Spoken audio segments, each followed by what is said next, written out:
Hi friends, எல்லோரும் எப்படி இருக்கீங்க? இன்றைக்கி நம்ம ஒரு அழகான ஸ்டோரி மூலமாக நிறைய இங்கிலீஷ் வேர்ட்ஸ் கற்றுக்க போகிறோம். வாங்க வீடியோக்குள்ளே போகலாம். ஒரு சிறிய கிராமத்தில் ரவி என்ற சிறுவன் வாழ்ந்து வந்தான். அவன் மிகவும் நல்லவனாகவும் நேர்மையானவனாகவும் இருந்தான்.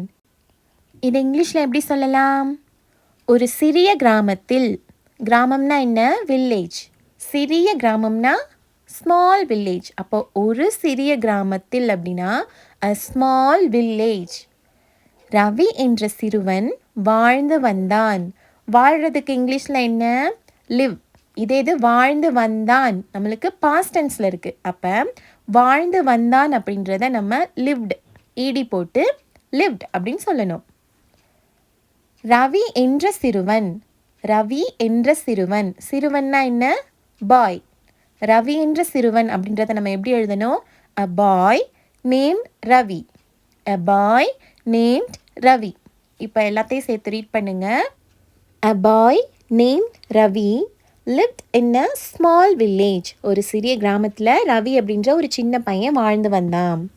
அடுத்து பாருங்க, அவன் மிகவும் நல்லவனாகவும். நல்லவன்னா என்ன சொல்லுவோம்? குட் பாய் அப்படி சொல்லுவோமா? இப்போ மிகவும் நல்லவனாக அப்படின்னா வெரி குட் பாய் அப்படி சொல்லலாம். நேர்மையானவனாகவும். நேர்மைனா இங்கிலீஷில் என்ன? ஹானஸ்ட். நேர்மைனா இங்கிலீஷில் என்ன? ஹானஸ்ட். இருந்தான் அப்படின்னா பாஸ்ட் டென்ஸில் இருக்கப்ப நம்ம வாஸ் யூஸ் பண்ணணும். ஹீன்றதுனா அவன். ஹீனா என்ன? அவன். அவன் மிகவும் நல்லவனாகவும். He was a very good and நேர்மையானவனாகவும் ஹானஸ்ட் இருந்தான். ஓகேங்களா? He was a very good and honest boy. அந்த சிறுவன் ரொம்ப நல்ல பையனாகவும் நேர்மையானவனாகவும் இருந்தான். வாங்க நம்ம எல்லாரும் சேர்ந்து ரீட் பண்ணலாம். கூடயே சேர்ந்து ரீட் பண்ணுங்க. A boy named Ravi lived in a small village. He was a very good and honest boy. ஒரு சின்ன கிராமத்தில் ரவி அப்படின்ற ஒரு சின்ன பையன் வாழ்ந்து வந்தான். அந்த பையன் ரொம்ப நல்லவனாகவும் நேர்மையானவனாகவும் இருந்தான். ஒரு நாள் பள்ளிக்கு செல்லும் வழியில் ரவி சாலையில் ஒரு பணப்பையை கண்டான்.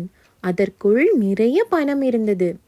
ஒரு நாள் அந்த ரவி என்ன பண்ணுறான்? ஸ்கூலுக்கு போகிற வழியில் ஒரு பணப்பையை பார்க்குறான். அந்த பணப்பையை எடுத்து பார்த்தா அதுக்குள்ளே நிறைய காசு இருந்துச்சான். ஒரு நாள் அப்படின்னா என்ன? One day. ஒரு நாள், ஒன் டே. பள்ளிக்கு செல்லும் வழியில், while going to school. இங்கே நம்ம while அப்படின்ற வேர்டு எதுக்கு யூஸ் பண்ணுறோம்? அந்த பையன் பள்ளிக்கு போயிட்டுருக்கும் போது, ஸ்கூலுக்கு போயிட்டுருக்கும் போது, அந்த போதுன்னு சொல்கிறோம் பார்த்தீங்களா? போயிட்டுருக்கும் பொழுது, போய் கொண்டிருக்கும் பொழுது, அந்த பொழுது போது, அதுக்கு தான் நம்ம வந்து while அப்படின்ற வேர்டு யூஸ் பண்ணுறோம்.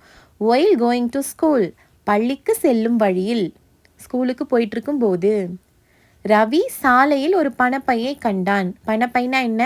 வாலெட். சாலை அப்படின்னா ரோடு. கண்டான் அப்படின்னா ஃபவுண்ட். அப்போது நம்ம இதை எப்படி சொல்லணும்?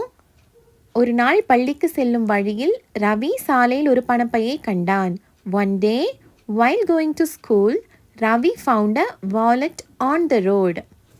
அதற்குள் நிறைய பணம் இருந்தது. நிறைய பணம் அப்படின்னா லாட் ஆஃப் மணி. அதற்குள், அதுக்குள்ள, இன்சைட். உள்ள அப்படின்னா இன்சைட், அதுக்குள்ள. இன்சைட் இட் வாஸ் இருந்தது. there was a lot of money inside it. ஒரு நாள் ஸ்கூலுக்கு போயிட்டுருக்கும் போது ரவி ரோட்டில் என்ன பார்க்குறான்? ஒரு பணப்பையை பார்த்தானா, அதுக்குள்ளே நிறைய காசு இருந்துச்சான். இதை எப்படி சொல்லணும்? One day while going to school, Ravi found a wallet on the road. there was a lot of money inside it. ஆனால் ரவி அதை தனக்காக எடுத்துக்கொள்ளாமல் அதன் உரிமையாளரை தேட முடிவு செய்தான். ஆனால் அப்படின்னா என்ன? பட். ரவி அதை தனக்காக எடுத்துக்கொள்ளாமல், தனக்காக அப்படின்னா ஹிம்செல்ஃப், அவனுக்காக. ஹிம்செல்ஃப் அவனுக்காக எடுத்துக்காம, தனக்காக எடுத்துக்காம. அப்போது ஹிம்செல்ஃப். எடுத்துக்கொள்ளாமல், கீப்பிங் இட், அதை தனக்காக எடுத்துக்கொள்ளாமல், கீப்பிங் இட் ஃபார் ஹிம்செல்ஃப். அதன் உரிமையாளர். உரிமையாளர்னா என்ன? ஓனர். ஓகேங்களா? அதன் உரிமையாளரை தேட. தேடனா என்ன? ஃபைண்ட். அதன் உரிமையாளரை தேட முடிவு செய்தான். முடிவு செய்தன்னா என்ன? Decided. But Ravi decided to find the owner instead of keeping it for himself. இங்கே நம்ம எதுக்கு இன்ஸ்டெட் யூஸ் பண்ணுறோம்? இன்ஸ்டெட்னா என்ன? பதிலாக, அதுக்கு பதிலாக. நம்ம ஏன் இன்ஸ்டெட் யூஸ் பண்ணுறோம்? ரவி என்ன நினைக்கிறான்? அந்த பணத்தை நம்ம எடுத்துக்கிறதுக்கு பதிலாக நம்ம உரிமையாளரை தேடலாம் அப்படின்னு தான் அவன் யோசிக்கிறான். சிறிது நேரத்தில் பணப்பையை தொலைத்த ஒருவர் பதற்றமாக தேடிக்கொண்டிருப்பதை ரவி பார்த்தான். சிறிது நேரத்தில், ஆஃப்டர் சம் டைம். சிறிது நேரத்தில்னா என்ன? ஆஃப்டர் சம் டைம், கொஞ்ச நேரத்தில்.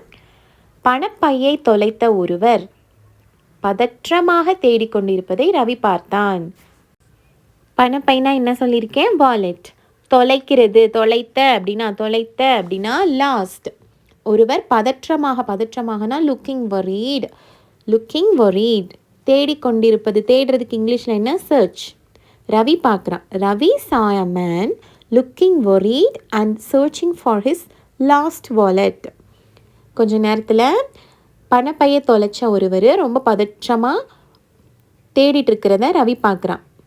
After some time, Ravi saw a man looking worried and searching for his lost wallet. உடனே ரவி அந்த பணப்பையை அவரிடம் கொடுத்தான். உடனே, immediately. ரவி அந்த பணப்பையை அவரிடம் கொடுத்தான். ரவி immediately gaveனா என்ன? கொடுக்கிறது. The wallet back to him. அந்த பணப்பையை அவர்கிட்ட கொடுத்துட்டான். Ravi immediately gave the wallet back to him. அந்த மனிதர் மிகவும் மகிழ்ச்சி அடைந்து ரவியை பாராட்டினார். நீ மிகவும் நேர்மையான சிறுவன் என்று கூறினார். அந்த மனிதர், த மேன், மிகவும் மகிழ்ச்சி அடைந்து, மகிழ்ச்சினா என்ன? ஹாப்பி. ரவியை பாராட்டினார். பாராட்டுறதுக்கு praised, பாராட்டினார். praised. The man was very happy and praised Ravi. என்ன சொன்னார்? நீ மிகவும் நேர்மையான சிறுவன். He said, நீ மிகவும் நேர்மையான சிறுவன். You are a very honest boy. நேர்மைனா என்ன சொல்லியிருக்கேன்? honest. You are a very honest boy. The man was very happy and praised Ravi. He said, you are a very honest boy. Ravi புன்னகையுடன், அது என்னுடையது அல்ல, அதனால் அதை நான் வைத்து கொள்ளக்கூடாது என்றான். ரவி புன்னகையுடன், புன்னகைனா சிரிக்கிறது, சிரிச்சுக்கிட்டே என்ன சொல்கிறான்?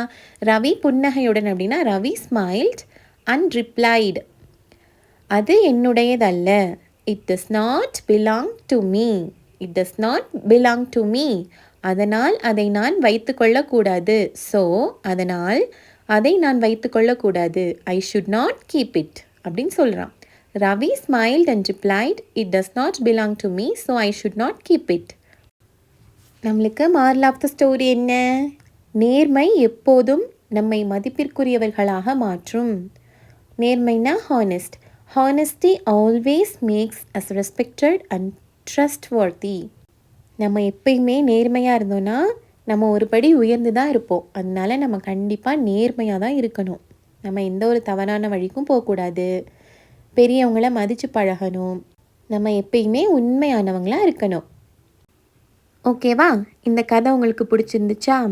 இப்போ நீங்கள் என்ன பண்ணுறீங்கன்னா, ஃபஸ்ட்டு இந்த கதையை நீங்கள் தமிழில் எழுதி வச்சுக்கோங்க. அப்புறம் நீங்களாக இங்கிலீஷில் அந்த ஒவ்வொரு சென்டென்ஸுக்கும் இருக்க மீனிங்கை நீங்களாக எழுதி பாருங்கள். கண்டிப்பாக நிறைய புது வேர்ட்ஸ் நீங்கள் இந்த சென்டென்ஸ்லேருந்து நீங்கள் எழுதியிருப்பீங்க. All the best.